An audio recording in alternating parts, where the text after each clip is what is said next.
Bismillahirrahmanirrahim. Assalamualaikum warahmatullahi wabarakatuh. Pada hari ini kita akan membahas terkait bagaimana cara menginterpretasi koefisien validitas. Nah, sebagaimana teman-teman kemarin sudah membahas terkait validitas kriteria dan kemudian juga membahas faktor-faktor yang mempengaruhi validitas. Nah, sebelum kita masuk ke materi interpretasi validitas, kita akan review sebentar terkait jenis-jenis validitas yang sudah dipresentasikan oleh kelompok 6 hingga 9. Nah, kemarin kita sudah membahas macam-macam validitas isi, di mana di validitas isi logik ini ada validitas Lause, Eigen maupun Grigori yang bisa dikalkulasi secara kuantitatif terkait penilaian rater terhadap suatu item. Item ini relevan nggak sih sesuai indikatornya? Dan juga teman-teman kemarin sudah belajar menjadi seorang rater, mencoba menilai item yang disusun oleh kakak tingkat 2017 ini relevan nggak dengan indikator yang mereka susun.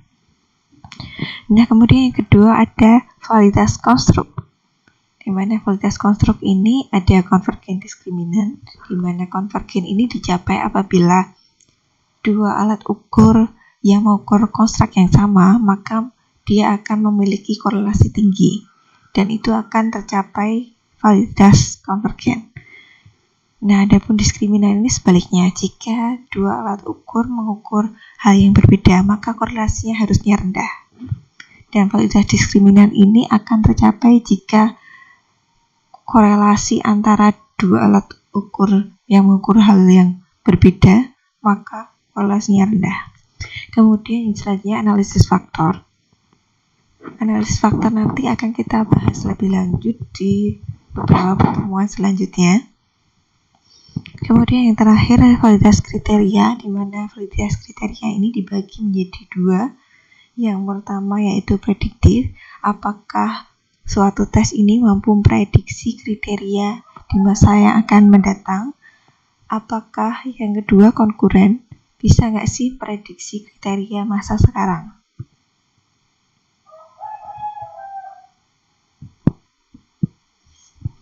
Nah, kemudian di kelompok 10 kemarin teman-teman sudah mempelajari faktor-faktor apa saja yang mempengaruhi validitas. Yang pertama yaitu asosiasi antar konstruk. Yang kedua error pengukuran dan reliabilitas. Yang ketiga restricted rank atau rank restriksi. Yang keempat proporsi skew atau kemiringan. Yang kelima method of variance. Yang keenam waktu, dan yang ketujuh prediksi. Nah, pada review kali ini saya hanya akan menekankan atau memberi penjelasan sekilas terkait error pengukuran dan reliabilitas, juga restricted rank.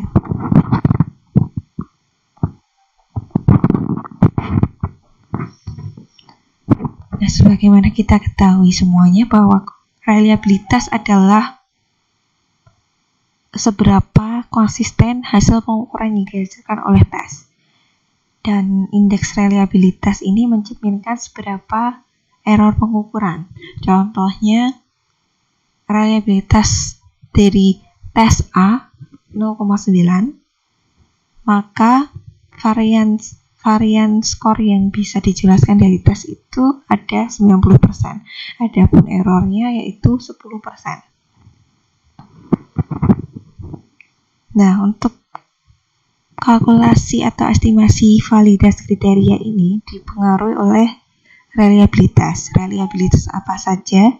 Yang pertama yaitu reliabilitas dari tes yang digunakan atau tes yang dikembangkan.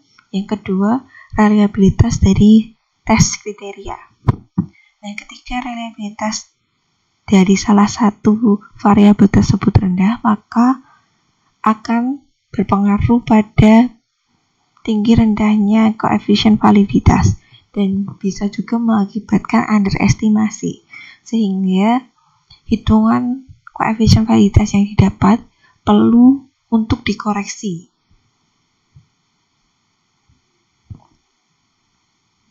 Nah, di sini kemarin teman-teman kelompok 10 sudah menerangkan tentang rumus koreksi ini, di mana validitas hasil koreksi atau di sini disebut RxY adjusted didapat dari RxY original atau koefisien validitas yang didapat sekarang ini dibagi akar dari reliabilitas tes kriteria. Contohnya di kasus ini adalah reliabilitas tes kriterianya rendah sehingga bisa berpengaruh ke besarnya koefisien validitas. Maka perlu dilakukan koreksi. Ini RxY adjusted, validitas kriteria hasil koreksi. Kemudian RxY original, validitas kriteria sebelum dikoreksi. Dan kemudian RYY merupakan reliabilitas dari tes kriterianya berapa. Nah, contohnya sebagai berikut. Koefisien validitas kriteria tes X dan Y sebesar 0,30. Diketahui bahwa ternyata reliabilitas tes kriterianya, di mana tes kriterianya di sini yaitu Y, rendah, yaitu hanya 0,50. 0,50 ya tergolong rendah. Kemudian di sini teman-teman diminta untuk menghitung validitas tahap koreksinya berapa. Nah, dari soal di atas dapat diketahui bahwa RxY originalnya sebesar 0,30, kemudian RYY atau reliabilitas kriterianya 0,55. Nah, dari keterangan ini kita dapat kemudian memasukkan rumus tadi, rumus koreksi. RxY adjusted sama dengan RxY original dibagi akar reliabilitas kriteria. Nah, RxY original 0,3, kita masukkan 0,3 dibagi akar 0,5. Dan kemudian setelah dihitung ketemu 0,424. Nah, jadi di sini terjadi underestimasi karena reliabilitas kriterianya rendah. Padahal setelah dikoreksi bisa meningkat sampai 0,424. Nah, jadi koefisien validitas setelah dikoreksi yaitu 0,424.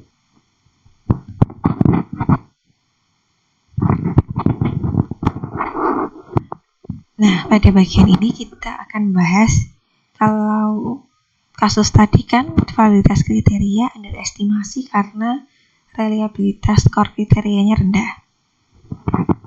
Pada kasus ini, bagaimana jika reliabilitas baik tes maupun kriterianya rendah?